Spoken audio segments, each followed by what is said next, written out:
Bueno, para este panel tenemos a dos de los grandes protagonistas en este momento sobre el futuro del río. No los únicos, porque hemos visto que esto es un esfuerzo colectivo, pero quizá uno de los más insignes y más importantes desde la institucionalidad. El señor alcalde Enrique Peñalosa, quien nos dará un poco su visión sobre la relación del río con la ciudad y todo el significado que hemos venido elaborando en el transcurso de la mañana y que es cómo desde la alcaldía se ve ese planteamiento estratégico del río que ya está andando. Y por otro lado, Néstor Franco, quien lleva ya varios años en este proceso de recuperación y de renacimiento y de redescubrimiento de lo que significa el río hoy en día para el futuro de todos nosotros, ya no como un tema paisajístico, ya no como un tema exclusivamente ambiental, sino realmente con una relación muy estricta sobre, digamos, la condición humana y el relacionamiento, digamos, con nuestro futuro. Entonces, quisiera darle la palabra al alcalde para que nos cuente cómo, desde la alcaldía, cómo usted ha asumido el reto de esta recuperación que viene de atrás, que ya se ha hecho un trabajo, falta muchísimo, y creo que el mensaje del concepto de que es un esfuerzo de todos, de que aquí, pues, por mucho que se le pedalee desde distintas instituciones públicas o que haya, como ha venido sucediendo, líderes como nuestro líder de guardabosques del páramo donde nace el río Bogotá, el doctor Vidal, que lo estuvimos oyendo, una serie de líderes que siguen trabajando, digamos, hoy en día de manera quijotesca, pero requerimos todo el concurso, digamos, colectivo, organizado y estratégico para sacarlo adelante. Entonces, alcalde, cuéntenos usted cómo está viendo ese desafío de cara a un concepto que va a ser cierto y que usted dijo hace poco y que era posible no navegar, pero sí nadar en el río Bogotá en un futuro. Eso obviamente para el imaginario de un río que ha sido símbolo de contaminación suena, digamos, como el tema de la caverna de Platón, ¿no? Que empieza uno y sale de la caverna e inmediatamente lo matan a uno, pero realmente la gente no está consciente de ese proceso de recuperación y el impacto que van a tener las obras que se están dando. Así que, alcalde, cuéntenos un poco cuál es esa visión desde la alcaldía. Bueno, muchas gracias, Alejandro. Efectivamente, este es un proceso que tiene su historia y tiene sus padres, el magistrado Marco Antonio Velilla, la magistrada Nelly Yolanda Villamizar, ha sido fundamental lo que se ha hecho a lo largo de los años, y creo que lo que hemos hecho aquí con el doctor Néstor ha sido crucial porque la realidad es que nosotros en esta ocasión aportamos el doble de lo que nos correspondía, de acuerdo a las órdenes que existían. Si no hubiéramos hecho ese esfuerzo, pues esto se había demorado 10 años más o 15 años más, porque nosotros en la alcaldía aportamos el doble de lo que nos correspondía para hacer esto que firmamos ayer con Néstor, con la CAR, para hacer el cierre financiero. Y lo que sí es cierto es que, ¿qué es lo que queda? Queda primero todos los recursos que se necesitan para hacer la descontaminación. Queda el convenio, la CAR, el acueducto, también la gobernación, en pequeña parte, y quedan los diseños de detalle para abrir la licitación. La pregunta es, ¿por qué si todo está listo no abrimos la licitación nosotros? Porque preferimos, aunque hubiéramos podido hacerlo, dejar que se terminaran los diseños de fase 3, que incluso son diseños relativos, porque seguramente en este tipo de obras el que gana no hace exactamente los diseños de fase 3, porque cada cual tiene sus propias maneras de matar sus pulgas, pues, pero igual así se había definido que se hicieran diseños fase 3, entonces, pero el próximo alcalde llega y va a abrir la licitación. más aún, no tiene ninguna otra opción distinta de abrir la licitación, porque está la magistrada para comenzar que… Es decir, no es una opción, no es que el próximo alcalde pueda abrirla, sino que tiene que abrir la licitación y tiene los recursos y tiene los diseños, o sea que es casi que mecánico, tiene que abrir el proceso. También quiero agradecer a la Procuraduría los esfuerzos que ha hecho, el acompañamiento de estos esfuerzos, para garantizar además que todos los procesos que se lleven a cabo sean transparentes, incluso el procurador delegado para la conciliación administrativa, Iván Gómez Lee, me solicitó que contara en este foro cómo es que la Procuraduría va a estar, como lo ha estado siendo, muy activa, garantizando que haya toda la transparencia, y nosotros vamos a iniciar una serie de foros invitando a los expertos, a los principales expertos internacionales, las principales empresas del mundo, para informarlas, para que haya toda la transparencia en este proceso. Quiero además decir otra cosa para terminar. En este momento hay otras cosas andando muy importantes. Primero, está muy avanzada la construcción de la planta del salitre que contrató la CAR, que es otra megaplanta, es un proyecto gigantesco, Néstor lo describirá más tarde, pero es un proyecto de 400 millones de dólares, es 1.300.000, 1.400.000 millones de pesos, que está avanzando impecablemente en cronograma. Nosotros cuando llegamos también encontramos 2 tuneladoras que habían sido dejadas enterradas por la corrupción de una contratación del acueducto en malas épocas con Odebrecht. Estaban ahí enterradas hace 7 años, abandonadas, 70 metros bajo tierra, y eso frenaba todos los procesos que se necesitaban continuar, y sacamos las tuneladoras. También el acueducto contrató, seguramente ya hablaron de eso, la planta elevadora de Canoas. Y hay algo muy importante que yo quiero señalar, porque tal vez no se hace suficiente énfasis en eso. La planta de Canoas queda operando en el 2026, pero realmente el beneficio más potente, yo diría, tal vez como alcalde de Bogotá, pero el beneficio más importante es descontaminar los ríos Fucha y Tunjuelo. Viven 10 o 15 veces más personas alrededor del Fucha y del Tunjuelo que alrededor del río Bogotá.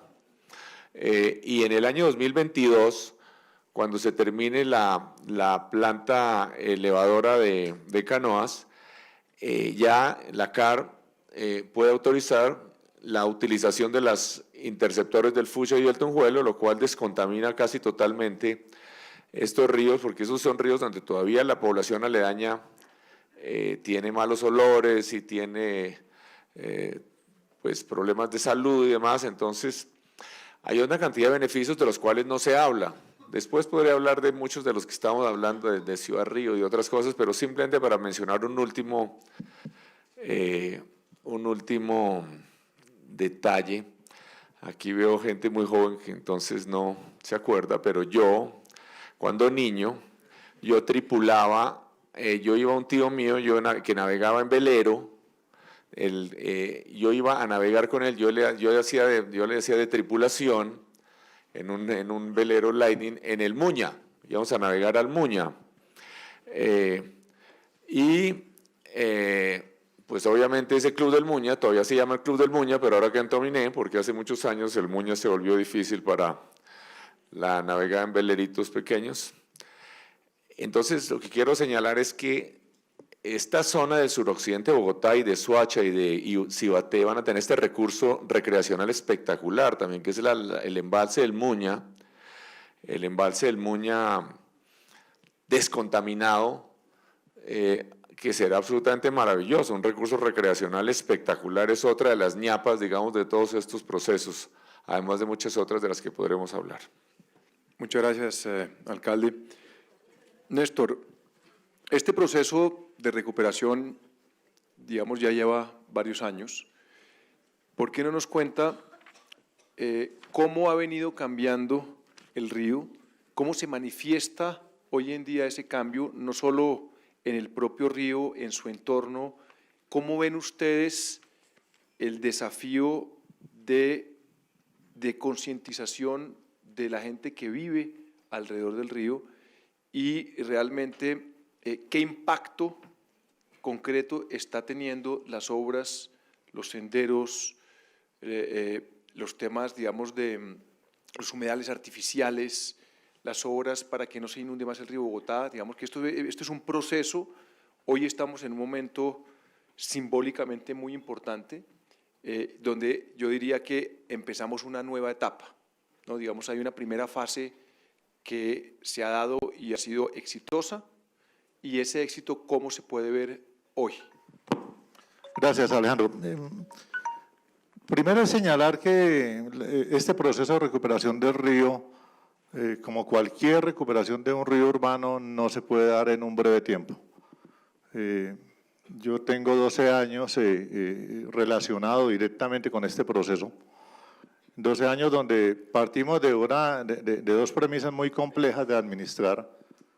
La primera era la absoluta desarticulación que había entre los actores que teníamos responsabilidad sobre el río, y la segunda era cómo lograr, a partir de esa desarticulación, leer hasta la última letra de la sentencia del río Bogotá proferida por la doctora Nelly Yolanda y luego confirmada y ajustada por el magistrado Marco Antonio Velilla, y entender que teníamos que trabajar de la mano. Ese es digamos, el primer gran desafío que se ha logrado, y hoy día tenemos un diálogo interinstitucional muy fluido que ha garantizado los resultados. Un segundo elemento que tenemos que resaltar es el hecho de que cuando comenzamos con el proyecto en forma, teníamos ya una base muy importante sobre la cual arrancar, y era la decisión que se había tomado en el momento en que se profiere la Ley 99, que era la obligación de destinar la mitad de los recursos que percibe la CAR por concepto del predial en Bogotá para la recuperación del río Bogotá y para el manejo del río en su integridad, con dos modificaciones sustanciales que en su momento fueron avaladas por el Congreso Nacional, y era la posibilidad de que los recursos recaudados en Bogotá por el predial pudieran ser utilizados en toda la cuenca. Y eso se logró a través de los planes de desarrollo, y aún hoy, recientemente, acaba de ser confirmada esa posibilidad en la nueva ley del plan. Y esa es la garantía para poder contar con recursos.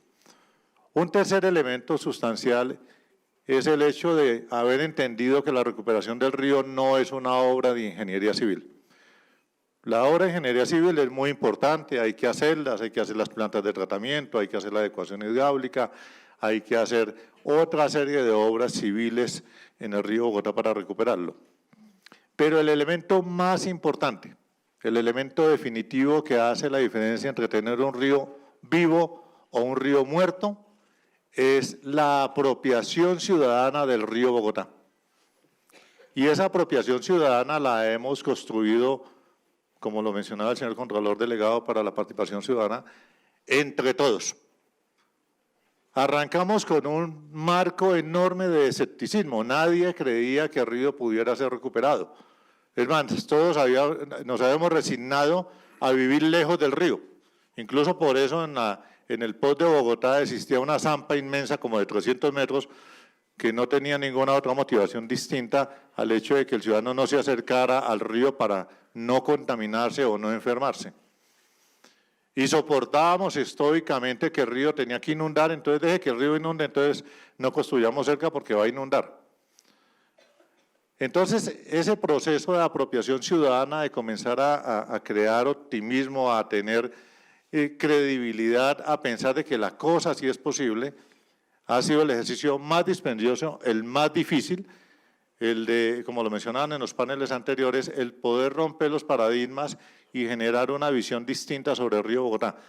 Ese tercer elemento es el que está en camino de construcción. Los otros dos elementos, hacer la obra civil, adecuar, hacer las plantas de tratamiento, eso podemos decir hoy tranquilamente que está chuleado financieramente. Está chuleado financieramente y, como lo decía el señor alcalde, será responsabilidad sí o sí de la próxima administración hacer la Petrar Canoas. Pero el tema de la construcción de una ciudadanía querendona del río es el tema sobre el cual tenemos que trabajar todos y no es una mera responsabilidad de la institucionalidad. Néstor, digamos, esperando que estas megadoras que van por muy buen camino y cumpliendo pues, el cronograma se hagan bien, porque pues en Colombia hemos visto la dificultad en la ejecución, digamos, es uno de los grandes problemas que estamos viviendo en el país en general. Por fortuna, los temas, digamos, de las PETARES que se están haciendo van muy bien, pero más allá de esas obras de ingeniería, ustedes de la CAR, ¿cómo ha visto, digamos, el control frente a los protagonistas que contaminan el río y que viven del río? O sea, el tema de las curtiembres que se ha hablado tanto, ha habido un trabajo de pedagogía con ellos, muchas veces las medidas para tener un control ambiental suelen ser costosas, no solo, digamos, en la sabana y en la cuenca alta, sino, digamos, en el paso por Bogotá. Digamos, ¿cuál ha sido su relación con todos esos protagonistas que muchas veces no es que no quieran contaminar, sino que les es más fácil y cualquier restricción termina siendo costosa o afectándoles el negocio? ¿Cómo ha sido, digamos, ese proceso de cambio de mentalidad y del negocio de las empresas para que dejen de contaminar? Sí, lo primero es señalar que nos montamos sobre una premisa muy equivocada que tendremos que corregir tarde o temprano. Y es esa premisa que el que contamina paga. Pues el que paga o el que tiene sigue pagando y sigue contaminando. Esa es una premisa muy difícil de administrar. Un segundo elemento es el hecho de no olvidar los bogotanos que nosotros expulsamos toda la base industrial del área urbana de Bogotá. Nosotros la expulsamos y dijimos toda la industria se sale de Bogotá. Hoy día el aporte de la industria a Bogotá o que se genera propiamente en casco urbano no está por encima del 9% de lo que se genera en la ciudad. Esta industria se trasladó obligatoriamente a la sabana y estas industrias, muchas de ellas han adaptado y adoptado procesos de producción limpia que son ejemplo en el territorio. Las grandes empresas que están asentadas en el territorio con un alto costo han asumido la responsabilidad y no la han asumido por miedo a la ley. Es posible que lo hayan hecho por miedo a la ley, pero sobre todo lo han hecho por un riesgo inmenso que poco a poco todos los empresarios han entendido, y es el riesgo reputacional del producto. El mayor castigo que puede recibir una empresa frente a una mala práctica ambiental que desarrolle es el consumidor en la góndola. El consumidor en la góndola tiene la capacidad de veto para un producto. Y creo y tenemos la enorme tranquilidad de que la gran base industrial que está asentada en la sabana de Bogotá, y lo hablamos hace 15 días en un evento con ellos, ha asumido con responsabilidad ese papel y esa transformación hacia una producción más limpia. Quedan dos nichos muy complejos de administrar y que tendremos que concurrir, y en esto nosotros siempre lo reclamamos ante el Tribunal Administrativo y lo hemos hablado con el doctor Velilla, es el hecho de que necesitamos ayudarle desde la institucionalidad, sin caer en el paternalismo, pero desarrollando el criterio que impuso la sentencia a dos sectores industriales que crecieron a ciencia y paciencia como esfuerzos familiares, que son las curtiembres de San Benito en Bogotá y las curtiembres de Villapinzón. Son empresas o microempresas familiares de 2, 3, 4 generaciones, como la narraba ahorita Francisco, que por sí mismas y de manera en solitario no tienen capacidad para hacer reconversión industrial. La sentencia dispuso que el Ministerio de Comercio y que Bancoldes apalancara créditos de segundo piso blandos para tratar de hacer una gestión de reconversión industrial. Nosotros hoy de los 100 empresarios del cuero que están en Villapinzón, 30 ya se encuentran dentro de norma y legalizados y cumpliendo con la normativa ambiental. Tenemos 30 más que están en camino de cumplir y nos quedan 40 pequeñas factorías domésticas que se resisten o a dar el paso transformador o perseveran en actividad contaminante. Y ahí tenemos dos caminos, o la sanción ambiental o la sanción legal desde lo penal o provocar una reconversión industrial. En general, yo tengo, y lo puedo decir tranquilamente, las industrias que están asentadas en el territorio están siendo amigas del Río Bogotá, porque además dependen del Río Bogotá, porque han entendido que sin río no hay industrias.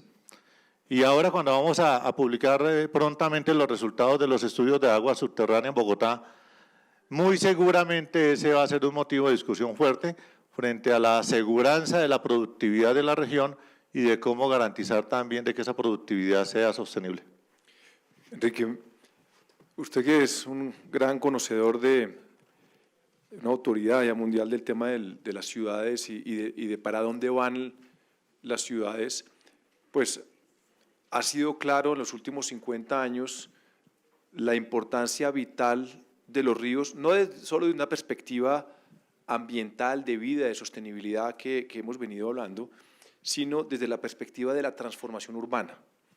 Y desde casos como el caso de Seúl, digamos que tenía un río parecido, creo que el río de Bogotá, y fue una transformación increíble, pasando por Bilbao, el Sena, en fin, hasta más cerca el caso del Malecón, porque pues más allá de que sea una recuperación del río Magdalena, es más cómo Barranquilla empezó a mirar el río Magdalena, o lo que sucedió en Montería también con un malecón maravilloso que le cambió la vida a Montería.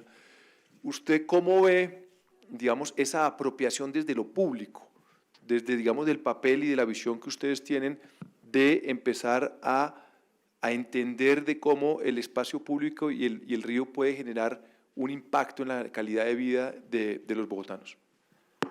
Sí, Alejandro. La realidad es que el Bogotá es un río urbano y va a ser cada vez más urbano. No es un río en la mitad de la selva. El río Bogotá, aquí por ejemplo ha habido una gran equivocación cuando se habla de los humedales. Dice que es que los humedales son las lagunas de amortiguación de las aguas que bajan de los cerros. Eso era una parte mínima de lo que eran los humedales. ¿Por qué la mayor parte de las ciudades del mundo se han hecho sobre ríos? No es como a veces se cree que es porque ahí podían navegar o comunicarse, no, es porque para que pueda haber civilización tiene que haber agricultura productiva, es decir, una agricultura muy intensa. Primero, las primeras poblaciones vivían en las montañas, grupitos muy pequeños y demás, pero para que hubiera una civilización, es decir, que unos cultiven, otros hagan arte, otros sean soldados, otros sean cenitas, que haya unos pocos que cultivan y otros que se alimentan de lo que cultivan unos pocos, para eso necesitan zonas muy productivas. Esas zonas muy productivas solamente se producen en los valles aluviales, es decir, las zonas de inundación de los ríos. Es decir, la civilización surgió paralelamente al secamiento de los humedales. Además, en esa época no se llaman humedales, eran pantanos. La palabra de pasar de pantano a humedal es de los últimos 25 años, porque antes lo que había era pantanos que enfermaban a la gente, los moscos que mataban, digamos, toda Andalucía en la época romana, los romanos lograron secar todos los que ahora llamamos humedales, los pantanos de Andalucía, y se volvió el granero de Europa, pues ni hablar en el Nilo, en fin. Entonces, ¿qué pasa?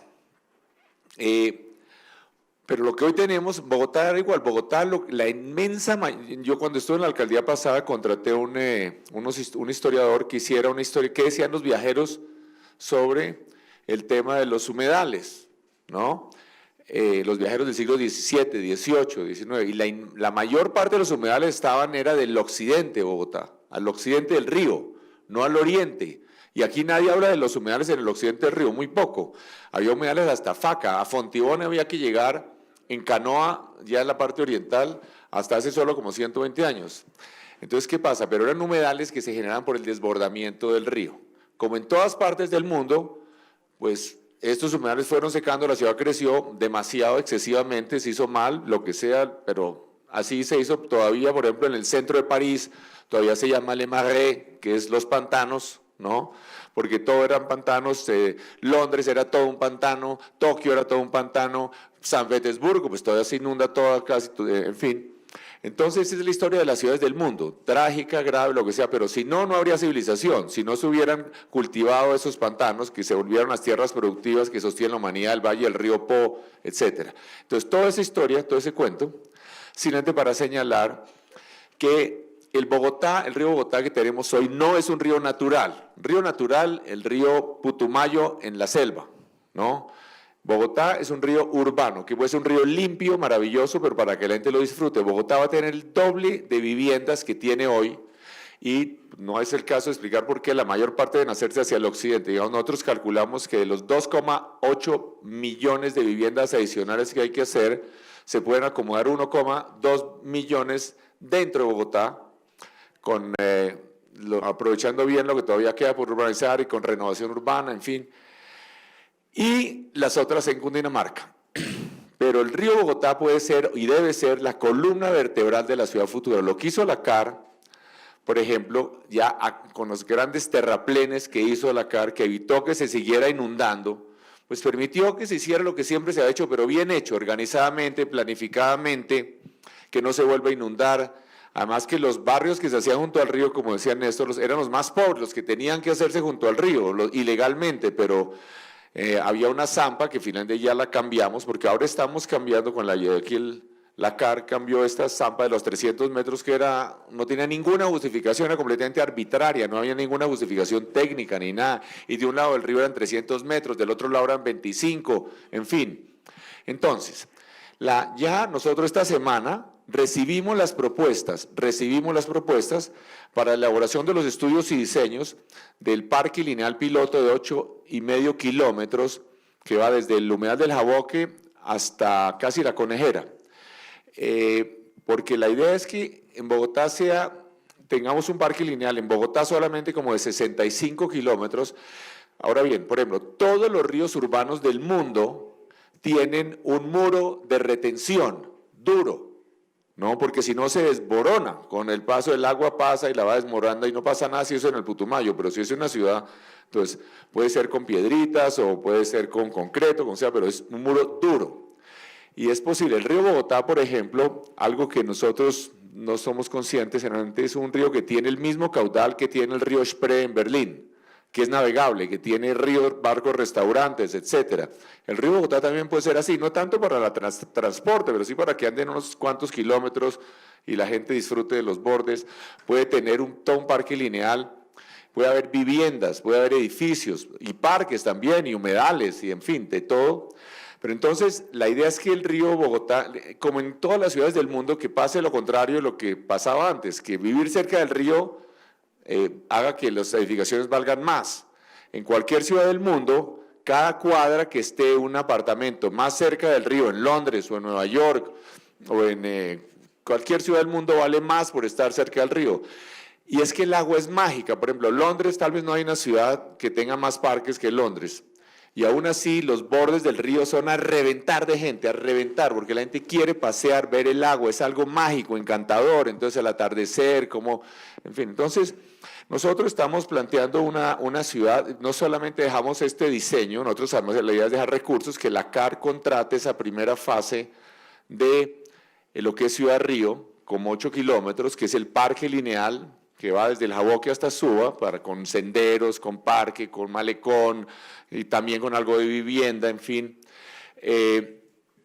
Y eso continúe. Obviamente creemos que después va a pasar lo mismo, después hacia Soacha, más hacia Soacha y hacia el norte, de manera que puede llegar Bogotá a tener 150 kilómetros de parque lineal para pasear en bicicleta, a pie, para los apartamentos contra el río, cafés, restaurantes. Pues es que eso no... Lo que usted mencionó, por todos lados el ejemplo es impresionante lo que pueden hacer estos malecones. Lo que usted mencionaba, Montería, para no ir a hablar de Londres, lo que hay en Guayaquil. Guayaquil es impresionante lo que hicieron en el río Guayas, transformó a Guayaquil por completo.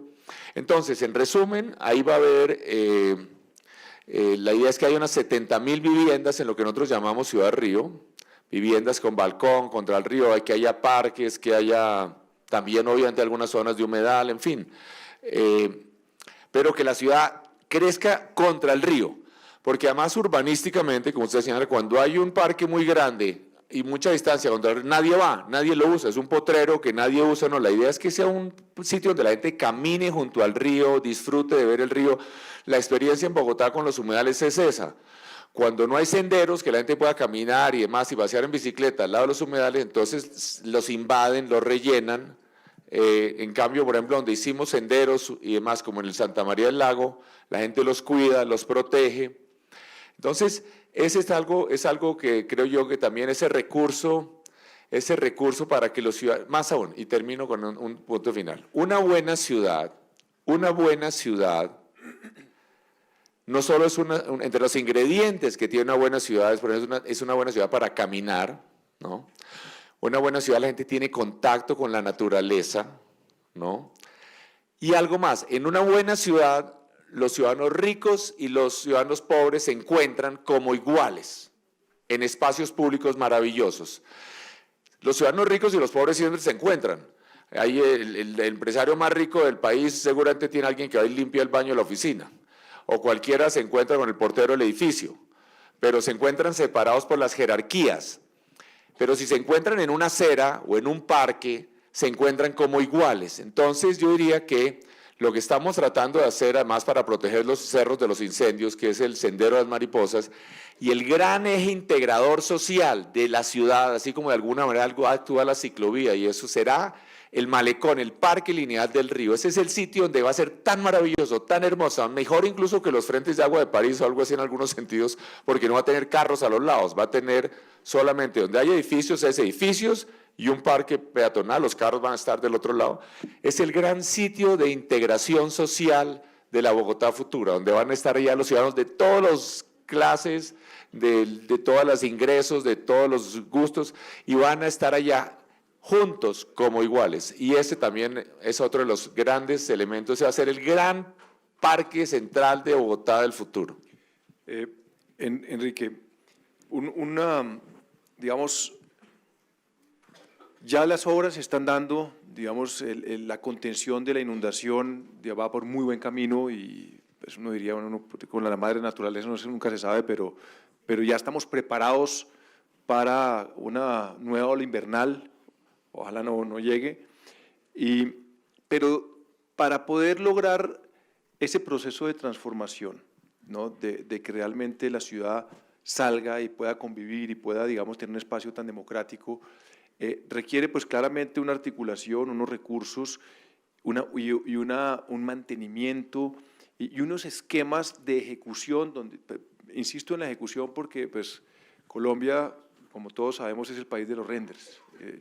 A mí en semana, de hace 20 años, cantidad de proyectos de todo tipo y maravillosos, de constructores, de universidades, en todos los lugares de Colombia, turísticos. No les cuento los proyectos turísticos que yo he visto hace 20 años, que digo, esto es, vamos a hacer el epicentro, un ejemplo mundial, y en el camino se enredan. Frente a la posibilidad que tenemos del río, ¿cómo están trabajando la alcaldía, la CAR, de manera articulada?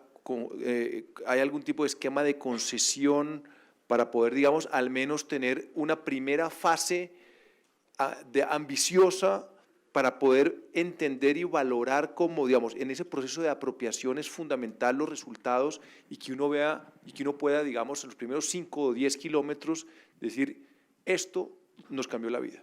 Y sí, ya que son 8 kilómetros, vamos por los otros 10 o los otros 15, pero que esos primeros 8 o 10 o 15 kilómetros sean como lo hemos soñado y que haya un esquema que a los 2 años no eso ya esté otra vez deteriorado, que es lo que también generalmente pasa. Yo sé que hay alcaldías mejores que otras, pero que hay un esquema que pueda preservar eso. ¿Eso cómo lo ve usted, alcalde? Sí, eso es muy importante. De hecho, nosotros, hay dos cosas, casi que paso un poquito antes de llegar a la respuesta, es decir, que nosotros ya hemos hecho unas inversiones muy importantes en la pasada alcaldía, por ejemplo, y en esta, de parques lineales junto a los ríos. Hicimos el parque lineal del Juan Amarillo, que es algo espectacular, donde entre otras un proyecto yo cuando llegué a la alcaldía recibí del anterior una propuesta de, no de esta sino la anterior,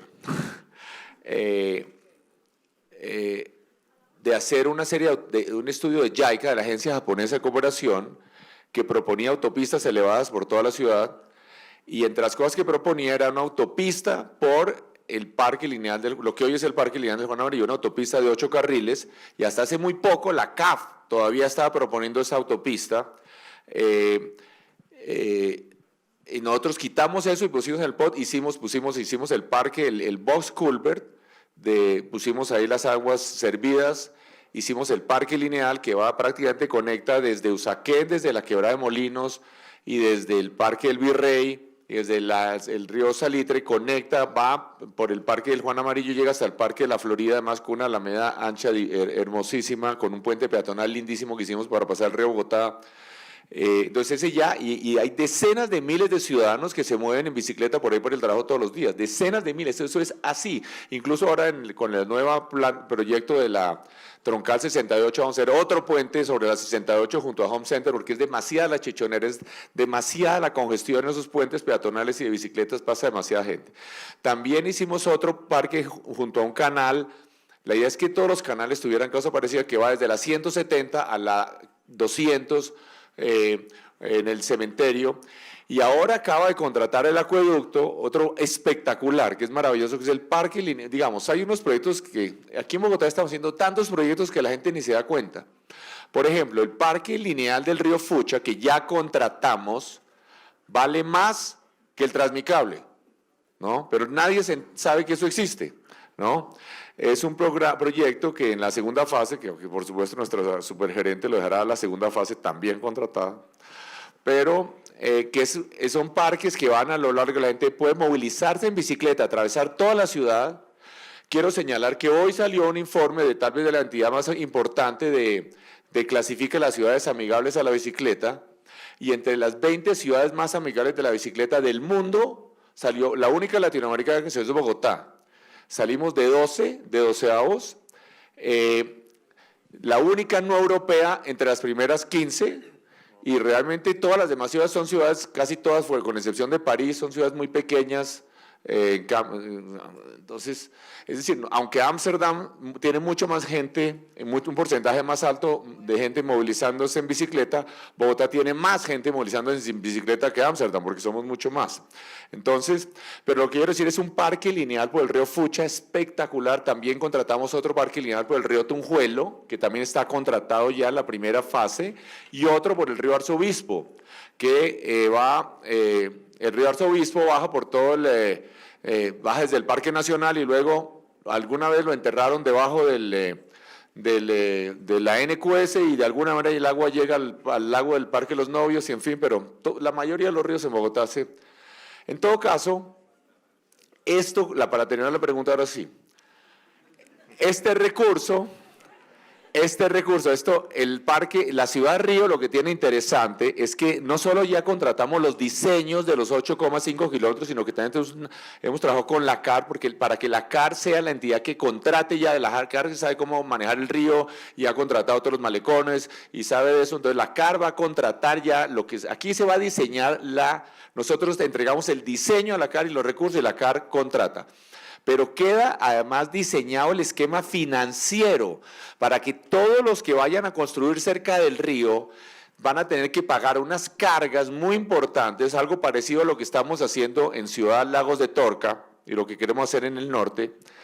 Lagos de Torca, solo Lagos de Torca, los privados están pagando 4 billones de pesos. Los privados estamos pagando 4 billones en tierra y en plata para poder hacerse. Entonces, un esquema ya inventado, parecido al de Lagos de Torca, para que toda la construcción que se haga en las cercanías del río pague cargas que permitan continuar la construcción del parque lineal a lo largo del río. Y para el mantenimiento, como ustedes sí, es muy importante. Por ejemplo, también hay muchos esquemas que estamos estudiando, cómo se mantiene esa ciudad arriba, ese parque frente al río.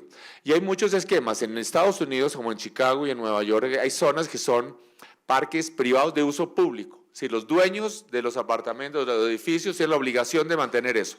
En otros casos, como en Guayaquil, hay una serie de locales comerciales que hacen que el alquiler va todo a una fundación privada que es la que mantiene, hace el mantenimiento de todo el parque lineal del río Guayas.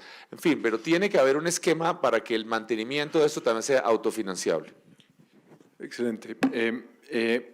Y ese es, creo que, imagino, ese esquema, le tocará al siguiente alcalde de tener un esquema para poder lograr, digamos, una obra de ese tamaño. Pero, Néstor, quería preguntarle sobre el futuro de los próximos 10 años. Digamos, llevamos 10 años de trabajo intenso, hay un proceso de transformación que se está empezando a conocer y a palpar, y podríamos decir que estamos entrando en una segunda fase. Usted, desde la CAR, y entendiendo más que la zona de la cuenca media, la cuenca alta y la cuenca baja del río, que involucra tantos municipios, a tantas personas que conviven alrededor del río, ¿cuál cree usted que es como el desafío más importante o los desafíos más importantes para lograr, digamos, ese nuevo río como un símbolo, ya pues, no solo de vida, de progreso, sino como un símbolo de lo que es la nueva convivencia en el siglo XXI, de cómo nos vamos a relacionar con la naturaleza, de cómo inevitablemente, si queremos lograr eso, necesitamos ponernos de acuerdo, ¿no? Las distintas entidades, y eso es un trabajo que en Colombia sabemos que no es fácil, ¿no? Por las propias agendas, por los intereses, por muchas dinámicas políticas, económicas, etcétera. ¿Usted cómo ve desde la CAR que le toca permanentemente articular, hablar con tantos actores distintos, incluido, y quizá pues digamos el más importante por el peso específico que tiene, que es la alcaldía? ¿Cómo ve usted, digamos, esos desafíos o esos obstáculos para los próximos 10 años? Eso va empatado con la pregunta anterior sobre cómo administrar lo que ya tenemos y lo que vamos a tener. Y en la sentencia del río, para la administración de las obras y para la administración del proyecto, se dejó previsto por mandato judicial que de los recursos que percibe la CAR debe destinarse anualmente, de los recursos que percibe la CAR por concepto de porcentaje ambiental de Bogotá, debe destinarse en 2 puntos para garantizar una fuente constante para la administración. Pero hay un elemento adicional, y es, como usted lo mencionaba, no mirando solamente el frente de Bogotá, sino mirando el río integralmente. Y es una decisión que tomó el Consejo Directivo de la CAR en noviembre del año pasado, mediante el cual el acuerdo número 37, que está colgado en la página, quienes quieran consultarlo, está colgado en la página de la CAR, y es haber cambiado el concepto de Río Bogotá por el concepto de Parque Lineal Río Bogotá. Y esto pareciera que es superfluo, pero va a ser sustancial para esos próximos 10 años. E incluso dentro del acuerdo se dejó previsto ese plazo, 10 años. ¿Y 10 años para qué? Para que en el nacimiento del río Bogotá, en el páramo de Guachaneque, hasta la desembocadura en Ricaurte, todo el río, los 370 kilómetros, sean parque lineal. Parque lineal que además en el acuerdo quedó previsto la obligación de que la CAR anualmente debe destinar unos recursos distintos a los recaudados en Bogotá, sino de sus otros recursos, deberá destinar una suma anualizada con la finalidad de comprar las 2 veras del río Bogotá, la vera occidental y la vera oriental, y que esa vera de 30 metros, 50 metros, se consolide como una gran zona verde que blinde el río Bogotá. Una gran zona verde que no va a estar alejada del ciudadano. Una zona, un parque lineal que muy seguramente en las zonas altas, a la altura de Suezca, permita hacer lo que muchos de ustedes hacen de cuando en cuando, de hacer escaladas. Que acá en la parte media, que el río es como una mesita de billar, podamos navegar. De que en la cuenca baja se puedan adelantar actividades de otra índole, todas de bajo impacto, pero con la necesidad o con el abrebocas o con el llamado a que la comunidad se apropie del río, a que la comunidad viva el río, de que la comunidad disfrute el río y que la comunidad proteja el río. Es un proyecto que nos va a permitir este acuerdo, pasando este parque lineal a ser el más largo de Colombia, va a ser sin duda alguna el más largo de Latinoamérica y queda muy bien rankeado a nivel mundial. Pero no es el problema del ranking, acá el problema es de lograr que esos 11 millones de habitantes cambiemos la forma de relacionarnos con el río. Quienes somos de provincia sabemos que todo lo mejor que nos pasó en la infancia nos pasó al lado de un río. Y esa es una felicidad que mucho bogotano nunca ha tenido. La invitación que queremos nosotros a través de esta consolidación del parque lineal es que los hijos de ustedes, los nietos nuestros, puedan salir al río y vivir lo que vivieron nuestros abuelos al lado del río. Y que ese río se convierta, como lo decía el señor alcalde y como lo mencionaba Alejandro, en la posibilidad de un río multipropósito, que no sea un río solamente para recibir aguas locales. No puede ser ese el objetivo del río. El río tiene que ser un trampolín para el desarrollo económico de una cuenca que lleva, de una subcuenca que lleva más de 100 años martirizada, que es la Cuenca Baja. La Cuenca Baja, a partir del Salto de Tequendama, es la zona más rica, potencialmente hablando, del departamento de Cundinamarca. Para todo, por turismo, por vocación agropecuaria, por posibilidades de desarrollos industriales, etcétera. Pero esa cuenca ha sido prohibida a ese desarrollo y a ese beneficio para todos ellos por cuenta de nosotros en la cuenca media y por cuenta de la cuenca alta. Entonces, digamos que el río Bogotá no solamente tiene la sentencia judicial que no tiene vencimiento en el tiempo, sino que también ha sido declarado proyecto estratégico de la corporación.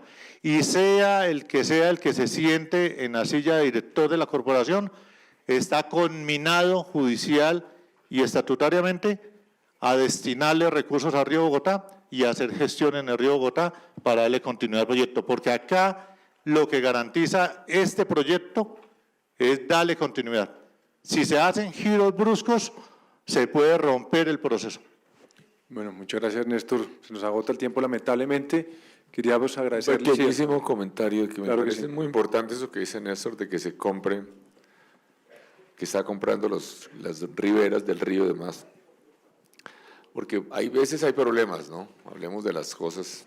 Nosotros, por ejemplo, con recursos de regalías, queríamos hacer, bueno, primero que todo, queremos hacer un parque porque el agua es mágica, de nuevo la gente quiere tener contacto con el agua. Queremos hacer un parque en San Rafael, para que la gente imagínese los bogotanos con un cable que va de la 134 al embalse de San Rafael, pueden llegar en bicicleta, algo absolutamente maravilloso. Y en este momento ese proyecto, que después de unos esfuerzos gigantescos para conseguir los recursos, las licencias, todo, ahora en este momento eso está parado por una orden judicial que realmente no tiene ningún fuente, sino por el principio de precaución. Entonces, por el principio de precaución, un proyecto de 700.000 millones de pesos para que los ciudadanos tengan contacto con el agua está parado. Y nosotros queríamos de San Rafael, por toda la cuenca del río Teusacá, hacer un parque lineal también bellísimo que pasa por un cañón espectacular y bajar a que conecte con el río Bogotá precisamente, que el río Bogotá ahí cerca de Tibitó, y ahí, digamos, una serie de hacendados finqueros, aristócratas que quieren urbanizar su finca y demás. Ya hay barrios que han hecho allá, que han bloqueado el paso por el río Teusacá, no digamos todo lo que es la pradera y demás, han cerrado por completo el paso y eso es lo que quieren hacer los otros, ¿no? Es totalmente ilegal ese tipo de conjuntos cerrados que han hecho bloqueando el paso por la ribera del río. Un campesino que quiera darle la vuelta a la pradera tiene que se demora 2 horas pues para pasar de un lado al otro. Y el alcalde de La Calera, el alcalde de Sopó, perdón, le hizo totalmente el juego, hizo hasta lo imposible y nos hizo imposible hacer ese proyecto, que incluso no tenía que invertir un peso Sopó. La CAR de nuevo en todo ese valle ha hecho algo parecido que con el río Bogotá para que no haya las inundaciones, que no se inunden las fincas de estos grandes señores que que no dejaron. Entonces hay que tener mucho cuidado porque estos son proyectos que pueden ser muy democratizantes, que la gente, vuelvo a insistir, para que la gente sea más feliz, pero no creamos que todo el mundo los quiere. Aquí hay unos interesados y nos bloquearon. El alcalde de Sopó, en alianza con los hacendados de Sopó, bloquearon ese proyecto que era un proyecto espectacular, lindísimo, ojalá que se haga en el futuro, pero tengamos mucho cuidado porque en todo ese Valle de Sopó, que podía ser una vuelta espectacular, la gente podía subir en bicicleta por la montaña, ir por todo el Valle del Río Tosacá, salir al Bogotá, devolverse por el sendero del río Bogotá. Lo que ellos quieren es hacer una serie de conjuntos cerrados y privatizar todas las riberas de los ríos, meter estos ríos dentro de los conjuntos cerrados, que es lo que ya han estado haciendo, e impedir que nadie se arrime al río. Entonces, tenemos desafíos para los próximos años, porque no todo el mundo quiere estos sueños que nosotros tenemos en mente. Bueno, Alejandro, solo se me dispensa un agregado. Hoy día la Corporación Autónoma, cuando nosotros recibimos la corporación, era dueña de 0 metros en el río Bogotá hace 12 años. No tenía era dueño de un hilito, que es el cauce. Hoy día la Corporación Autónoma Regional es dueña de 6 millones de metros cuadrados de tierra al lado y lado del río Bogotá en la cuenca media. Me dispongo a adquirir 42 hectáreas más en lo que resta de acá a diciembre, si Dios quiere. Y es la única posibilidad de que esa ronda que se predica pública, pero de uso privado, pase a ser pública plenamente y de que el ciudadano, cada uno de ustedes, cualquiera que quiera caminar por el lado del río Bogotá, lo pueda hacer, y también es la forma de garantizar de que las obras hidráulicas se mantengan. Bueno, Néstor, muchas gracias al director de la CAR, al alcalde de Bogotá, y muchísimas gracias a todos ustedes. Así por la es, presencia. alcalde, Muchísimas gracias. Gracias, alcalde. Alejandro, gracias. Y por supuesto también a Néstor. Pero miren, un segundo porque tenemos un momento muy emotivo, muy cortico, por supuesto, y es el lanzamiento del especial del Río Bogotá, que lo va a hacer nuestro director Néstor Franco, director de la CAR Cundinamarca, a quien nos disponemos a escuchar. Doctor Néstor Franco, tenemos el lanzamiento del especial del Río Bogotá. Doctor Néstor, ¿cómo me le va? Me dicen que va a hacer el lanzamiento del especial del Río Bogotá. Ya para finalizar, lo escuchamos de una manera muy, muy sucinta. Cuéntenos de qué se trata, compártanos la información. Si me regalan micrófono, por favor, para que podamos hacerlo. Lo escuchamos, cuéntenos qué es. No, no es un resultado mío, es un resultado de semana. Desde hace 6, 8 meses comenzamos a hablar con Alejandro y con el grupo respecto a poder tener la posibilidad de que el río Bogotá sea visibilizado a través de tan importante medio, y en el día de hoy cada uno de ustedes va a recibir la publicación que como inserto va a circular el próximo domingo con la revista Semana, una publicación hecha por el equipo periodístico del grupo Semana, que se recorrió palmo a palmo las 3 subcuencas del río Bogotá, y cuyo resultado estará en las manos de ustedes a partir de este momento, esperando que sea un documento que les invite o los incite a caminar el río, a navegar el río, a pensar en el río, a amar el río y a creer que sí es posible que los bogotanos y la cuenca se merezca el río que siempre soñamos. Mírelo, muchas gracias. Mírelo, lo tiene usted en sus manos. Acá a partir está, del y ya próximo queda en manos de domingo. cada uno de ustedes. Perfecto. Muchas gracias, Alejandro, y a todo el Grupo Semana por esta vinculación. Mil gracias a todos. Llegamos al final. Una feliz tarde. Conclusiones en www.forosemana.com. Adiós.